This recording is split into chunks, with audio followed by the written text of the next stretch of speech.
নমস্কার বন্ধুরা, Kokkalis fantasy চ্যানেলে আপনাদের সকলকে স্বাগত। আমি চলে এসেছি একটা পার্লারে। কি কারণে এসেছি? আরে রাহি আর রাইয়ের চুল কাটাতে। বুঝতে পারছেন না? শুনুন, ওদের তো 18 মাসে চুল ফেলানোর কথা ছিল, তো সেটা আমি ফেলতে পারিনি। তো এখন ঠান্ডার সময় চুল কাটলে বিভিন্ন প্রবলেম হবে, তাই পার্লারে চলে এসেছি। পার্লারের নামটা দেখুন, বি অ্যান্ড বিউটি। আর পার্লারের যে মালকিন তার নাম রুমা। তো পার্লারটা হচ্ছে গিয়ে আপনার ক্যান্টনমেন্টের মধ্যে যে নতুন বাজার আছে সেখানে, নতুন বাজারের ভেতরেই পার্লারটা। খুব সুন্দর এখানের ব্যবহার, আর প্রচুর জিনিস আছে। এই যে রুমা, ও তো এই পার্লারটা চালায়, আর ওর ব্যবহারটা সত্যি আমাদের খুব মুগ্ধ করেছে। আর সব থেকে বড় কথা, বাচ্চাদের খুব সুন্দরভাবে চুল কাটতে পারে। আমি তো ভয় পাচ্ছিলাম যে কি হবে, আর আমার রাহি তো ভীষণ দুষ্টু। দেখুন, চুল কাটবে না, মাথা ঘোরাবে না, সে কি অবস্থা। যাই হোক, ও অনেক কেয়ার নিয়ে চুলটা কাটছে। আর ওকে কোলে নিয়ে রয়েছে শিউলি।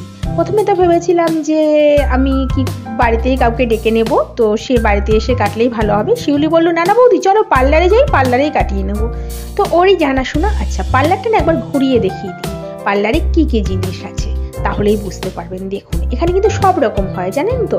এখানে যেরকম ফেসিয়াল হয়, এই যে ফেসিয়ালের নতুন একটা ওরা মেশিন কিনেছে, তো মেশিনটার নামটা আমার ঠিক মনে আসছে না। আর এছাড়া এখানে হেয়ার স্পা, ম্যানিকিওর, প্যাডিকিওর সব কিছু হয়। আপনারা যদি চান অবশ্যই করতে পারেন। কত কষ্ট করে চুলটা কাটছে দেখতে পাচ্ছেন। আর ভিডিওটা কিন্তু, এটা কিন্তু আমার শুক্রবারের, মানে শুক্রবার করেছিলাম, তো সে একটু দেরি হয়ে গেল, কিছু করার নেই। যাই হোক, আপনারা তো আমার সব কিছু মানিয়ে নেন, আমার বেবি ছোট বলে, তো এটাও একটু মনে করুন সেরকমই। এই যে কাটা হয়ে গেছে, তারপরে এখন আস্তে আস্তে হেয়ার ড্রায়ার দিয়ে চুলটাকে শুকিয়ে দিচ্ছে। কারণ যখন চুলটা কেটেছিল তার আগে একটু জল মেরে নিয়েছিল। বাচ্চা তো, সন্ধেবেলা যদি ঠান্ডা লেগে যায়, তো সেই কারণে। এই আমার রাই সোনা, রাইকে দেখুন, রাহি তো চুল কেটে কেঁদে টেঁদে একাকার। এবার দেখা যাক রাই কি করে। দেখুন ওর চুলগুলো, ওর না চুলটা একটু না মানে কোকড়ানো টাইপের। তো কি করব বলুন তো, কিছু তো করা নেই। ওকে দেখুন, এমন জল দিয়েছে মনে হচ্ছে পুরো কাক স্নানের মতো অবস্থা। মাথায় জল না দিলে তো কাটাও যাবে না। আর ওকেও সুন্দর করে ধরে ধরে চুল কেটে দিচ্ছে। তবে হ্যাঁ, রুমা যে শুধু এগুলো করে সে না, বাড়ি গিয়ে কিন্তু ফোনেও সাজায়। আপনাদের যদি কারোর মনে হয় যে ওর ফোন নাম্বার চাই, তো অবশ্যই আমার ডেসক্রিপশন বক্সে পেয়ে যাবেন। আর এছাড়া ও বাড়ি গিয়ে ফেসিয়াল, বিভিন্ন রকম কাজও করে থাকে। তো ওর যে পার্লারটা, এই পার্লার আমি এরপরে ভাবছি একটা ভিডিও অবশ্যই আপনাদের সামনে নিয়ে আসবো। আজকে ছোট করে দেখাচ্ছি, কিছু করার নেই, কারণ চুল কাটতে কাটতে যেটুখানি দেখানো যায়। আর রাহি তো আমার কেঁদে কেটে একসাথ, কিন্তু আমার রাইকে দেখুন কি সুন্দর, একদম গুড বাচ্চা হয়ে বসে, মানে চুল কাটছে বসে, মানে শিউলি কোলে আর কি।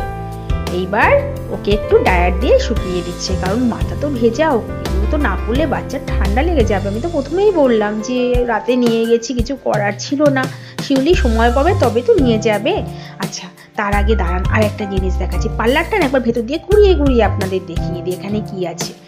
বুঝতে পারছেন দেখে, যে যারা মোটামুটি পার্লারে গিয়ে অভ্যস্ত তারা বুঝতেই পারছেন যে এখানে হেয়ার স্পা, তারপরে এই যে মেশিনগুলো নতুনও নিয়ে এসছে। আর যারা লোকালে থাকেন তারা অবশ্যই একবার এসে দেখুন না, দেখবেন আপনাদেরও খুব ভালো লাগবে। বিশেষ করে ব্যবহারটাও খুবই ভালো। রাহিরাইয়ের চুল তো কাটা হয়ে গেল, এবারে দেখি চুলগুলোকে সঙ্গে করে নিয়ে যেতে হবে, কারণ এই চুলগুলো তো ওদের জন্মের চুল, এগুলো তো মন্দিরে দিয়ে আসতে হবে। তো সেটা একটা প্যাকেটের মধ্যে ভরে নিয়েছি। ভাবছি চুলটা যখন ন্যাড়া করব, এরপরে 2 বছরের জন্মদিন খাওয়ার পরে অবশ্য ন্যাড়াটা করব, তখন এই চুলগুলো ওর সঙ্গে মিশিয়ে ফেলে দেবো। কারণ তো এখানে দেখুন সব কিছুই আমি ঘুরিয়ে ঘুরিয়ে দেখিয়ে দিলাম, বেসিন টেসিন সবই আছে এখানে। যাই হোক, রাখছি, নমস্কার।